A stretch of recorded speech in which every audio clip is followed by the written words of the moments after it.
Hello students, how are you? Welcome to our today's lesson. It is the topic of water and hydrogen. The subtopic is hydrogen. So feel at home, relax and listen. Laboratory preparation of hydrogen gas. Hydrogen is prepared by the action of metals on suitable dilute acids. The reaction is accompanied by effervescence due to the production of hydrogen gas. Effervescence is the process of bubbling or bubbles being formed. The solution or the reactions behaves as if there is boiling taking place. That is effervescence. So it is caused by the production of hydrogen gas. Zinc metal and dilute hydrochloric acid are preferred for use in the production of hydrogen gas in the laboratory. Zinc plus dilute hydrochloric acid to give us zinc chloride plus hydrogen gas. The setup for the production of hydrogen gas is as shown below. You can see we have dilute hydrochloric acid in a dropping funnel and the zinc granules in the conical flask. So when the hydrochloric acid reaches the zinc granules, effervescence is noted. A gas is produced which goes through the delivery tube all the way and it's collected over water. The gas is hydrogen gas. If hydrogen gas is needed dry, it is passed through concentrated sulfuric 6 acid in a wash bottle or anhydrous calcium chloride or calcium oxide in a U-tube and collected by upwards delivery because it is less dense than air. Points to note about preparation of hydrogen gas. Number 1. Nitric 5 acid is not used to prepare hydrogen gas because it is an oxidizing agent. Hence, the hydrogen formed is oxidized to water. Point to note number 2. Potassium, sodium, lithium and calcium react explosively with dilute acids. Hence, must not be used. Explosively means they are able to explode, and when something explodes, it breaks everything and it can easily spill into your eyes or your body. Therefore, such an experiment should never be attempted. So potassium, sodium, lithium and calcium, these ones should not be reacted with dilute acids at any chance. Hence, they should not be reacted. So another point to note is that magnesium can also be used to prepare hydrogen gas, but it is very expensive. So the production of the hydrogen gas will be too costly if we use magnesium. Therefore, that is why we don't use magnesium. Aluminium forms a protective layer of aluminium oxide which should be removed using concentrated hydrochloric before the metal can be used with dilute acids. So the reason why we do not use aluminium, it is because it usually have an aluminium oxide due to exposure to oxygen, which should be removed using concentrated hydrochloric acid before the metal can be used with dilute acids. So you realize that it's a lot of work to be able to make aluminium suitable for the production of hydrogen gas. Zinc is preferably used because it is cheap and reacts moderately with dilute acids. So the factors that make zinc very preferably used in the production of hydrogen gas in the laboratory is because it is cheap. It is cheap to buy and the reaction with dilute acids is moderate, not extreme and not slow. Yeah, that is why zinc is preferred. Impure iron gives a mixture of gases, including the bad-smelling hydrogen sulfide when it is reacted with dilute acids.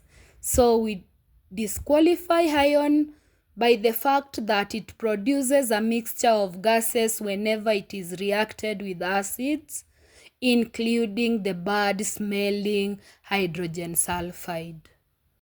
Hydrogen cannot be prepared using lead metal and dilute hydrochloric acid or dilute sulfuric acid due to formation of insoluble lead-2 chloride and insoluble lead-2 sulfate, respectively, which coat the metal, preventing further reaction. So we had learned this earlier that we had learned earlier that when lead reacts with hydrochloric acid, it forms an insoluble coating of lead-2 chloride. And when it reacts with sulfuric acid, it forms an insoluble coating of lead-2 sulfate. These two, they are insoluble. So the reaction stops at that.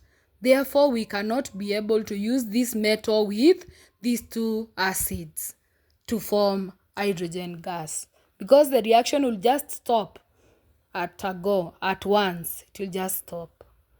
Hydrogen cannot be prepared using copper metal and a dilute acid because copper is below hydrogen in the reactivity series and therefore cannot displace hydrogen from an acid.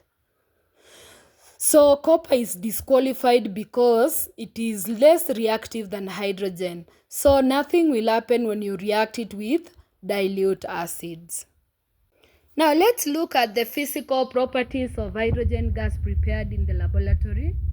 Now one of them is that it is less dense than air, hence it's collected by upwards delivery.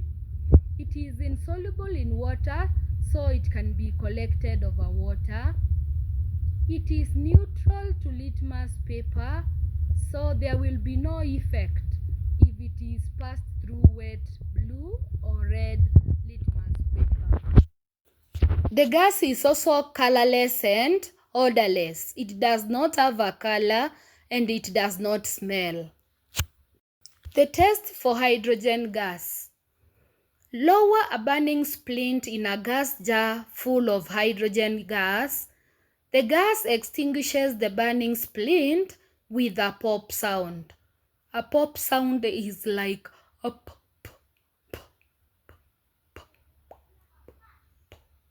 Yeah, such a sound will be produced and the burning splint will be extinguished.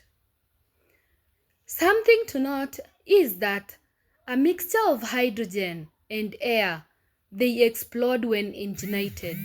A mixture of hydrogen and air explode when ignited, therefore such should be avoided. Chemical properties of hydrogen gas. Number 1 or A.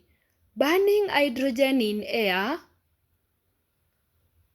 It burns with a blue flame and a colorless liquid which turns white anhydrous copper 2 sulfate to blue is formed, and the liquid is water. That is why earlier on we said water is the oxide of hydrogen. When you burn hydrogen in air, then you form a colorless liquid that turns white anhydrous copper 2 sulfate to blue, which is water. The role of the suction pump is to draw the products of burning hydrogen gas into the test tube. Anhydrous calcium chloride dries the gas. This will be seen in the diagram that follows, explaining the reaction of hydrogen with air or with oxygen. Hydrogen plus oxygen gives us water. Now the diagram here shows the reaction between hydrogen and oxygen. We have hydrogen gas from the generator passed through anhydrous calcium chloride. The calcium chloride dries the gas, so it burns. It is ignited when it is dry, and the product is directed into the test tube that contains, it's dipped in ice cold water. What it does, the ice cold water, is it condenses the vapor that comes into a liquid. That colorless liquid is water.